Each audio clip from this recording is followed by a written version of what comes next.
Hey Christy, wel dan, jy was die enigste skoolmeisie wat in Botswana kon vir jou land deelneem.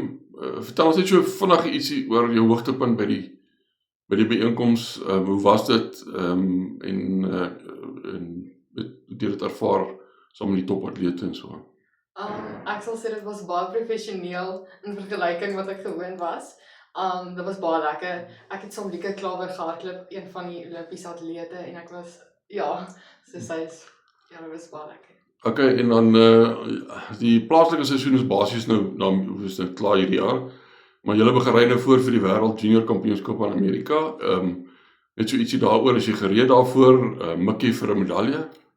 Maar ek dink dis almal se droom om 'n medalje te kry, maar ek gaan nou eers vir nou rus en dan vat ons hom weer. Gaan jy net 400 doen of gaan jy hekkies ook doen in juniors? Nee, maar ek dink ek gaan net 400 doen, ja.